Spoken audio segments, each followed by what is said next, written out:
পেহেলগাঁও জঙ্গি হামলার পর ভারত বাংলাদেশ সীমান্তের কোস্টাল নিরাপত্তা বাড়ানো হলো। জল, ভূমি, আকাশ অত্যাধুনিক ইসরায়েল বর্ডারের মাধ্যমে নজরদারি চালাচ্ছে সীমান্তরক্ষী বাহিনী।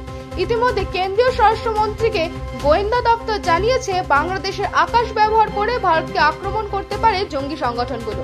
সেই কারণে এবার নজরদারি ও সুরক্ষা বাড়াতে বিএসএফ এর তৎপরতা শুরু হয়েছে উত্তর 24 পরগনার বসিরহাট মহকুমার স্বরূপনগর থেকে হিঙ্গলগঞ্জ হেমনগর কোস্টাল থানা পর্যন্ত, যেখানে মোট 94 কিলোমিটার সীমান্ত রয়েছে। তার মধ্যে 50 কিলোমিটার রয়েছে জল সীমান্ত ও স্থল সীমান্ত রয়েছে 44 কিলোমিটার।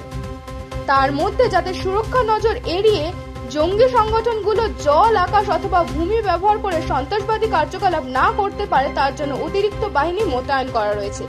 দিনে ও রাতে সীমান্ত সুরক্ষা নজরদারি বাড়ানো হয়েছে। অন্যদিকে অত্যাধুনিক ইসরায়েলি বর্ডারে ড্রোন, নাইট ভিশন ক্যামেরা রয়েছে। সীমান্ত সুরক্ষার কোনো রকম ভাবে ঘাটতি রাখতে চাইছে না বিএসএফ, কারণ ইতিমধ্যে তাদের কাছে কেন্দ্রীয় স্বরাষ্ট্র মন্ত্রকের তরফ থেকে নির্দেশিকা এসেছে।